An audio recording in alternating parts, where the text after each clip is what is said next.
ॿिनि सहाफ़ियुनि जे क़त्ल ऐं हिकु सीनियर सहाफ़ी मथां हमले जे वाक़े ख़िलाफ़ रोड़ी जे सहाफ़ियुनि जो प्रेस क्लब आॾो एहतिजाजी मुज़ाहिरो ऐं सख़्त नारेबाज़ी कई वई आहे। वधीक असां सां टेलीफ़ोन लाइन ते मौजूदु आहे सखर मां अज़ीज़ शेख। जी अज़ीज़ शेख, वधीक आगाह कजो अपडेट्स खां।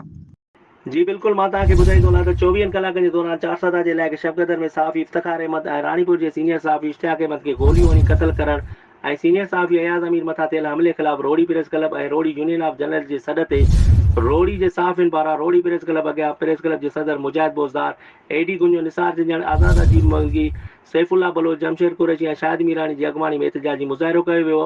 एहतिजाजी मुज़ाहिरे खे ख़िताब कंदे रोड़ी प्रेस क्लब जे सदर मुजाहिद बोज़दार चयो त सहाफ़ियुनि खे तहफ़ुज़ ॾियण में हुकूमत मुकमल नाकाम थी चुकी आहे। कुछ अरसे खां हिकु साज़िश तहत सहाफ़ियुनि खे क़त्ल जा वाक़िया ऐं सहाफ़ियुनि ते हमला पिया कया वञनि। हुन चयो त असां हुकूमत खां मुतालबो कयूं था सहाफ़ियुनि जे क़त्ल ऐं उन्हनि मथां हमलनि में मुलविस जवाबदारनि खे फौरी गिरफ़्तार करे सख़्त सज़ा ॾेई सहाफ़ियुनि खे तहफ़ुज़ फ़राहम कयो वञे। जी वॾी महिरबानी अज़ीज़ शेख अपडेट्स ॿुधाइण जी।